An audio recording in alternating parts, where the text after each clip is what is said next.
Let's welcome from Ohio, Congressman Brad Wenstrup. Thank you. Thank you. Thank you.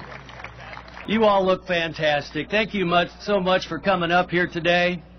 So proud of you. It is your house. It is your house. I do want to remind you that this trip is not a tax-deductible expense. Be sure you remember that. Also, you know, when my office is in Longworth, and when I walk in the main entrance there to the left, in the wall, it says, "In God we trust." As I look at this $5 bill, it says, "In God we trust." It shouldn't have to end there. It should continue with those that are here to serve you. And it has not done that. It has let us down tremendously. Being from Cincinnati, I'd much rather be bragging about the Cincinnati Reds than talking about the IRS agency there, as you might imagine. Somebody asked me recently, "Well, what's the IRS mean?" And I said, "It's really sickening." That's what it means to me. It's really sickening. You know, I grew up in a different time. I watched Superman. I believed in truth, justice, and the American way. And that's how I was brought up. That's how I was brought up. And I grew up with the belief that we, the people, control this government. As Ronald Reagan pointed out, other governments, their constitution says what the government gives the people the right to do, and ours says we, the people, grant the government certain rights. And that has slipped away from us, my friends. But we're going to get it back. We're going to get it back, and we're going to fight on all fronts.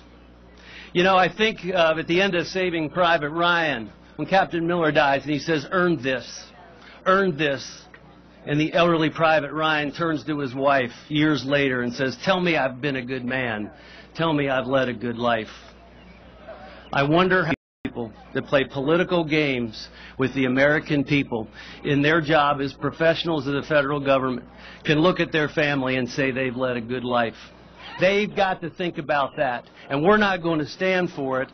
The IRS is not there to pick on us. They're there to serve us, and they better know that, and we need to get rid of those that don't understand it. Abolish it! Abolish the IRS! This is the challenge of our generation. When I first got sworn in, I went to the Library of Congress, and I saw all the things that America has done throughout its history that have been great things, that have been an influence and an example for the world. And I turned to my wife and I said, "What are we leaving? What is this generation leaving?" Well, it's going to leave the actions and the results of you being here today and what comes out of our fight to make sure that we are a free people and a people of a government of the people and not the other way around.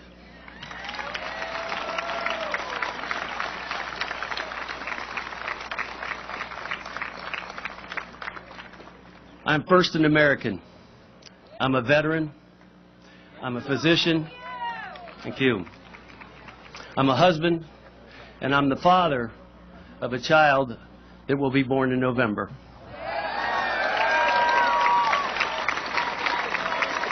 And I am determined as you are, as I have said to every veteran, especially those of World War II, that their efforts will not be in vain, that we will leave this country better than we found it, and leave that for our children. Thank you. God bless you. Appreciate you being here today.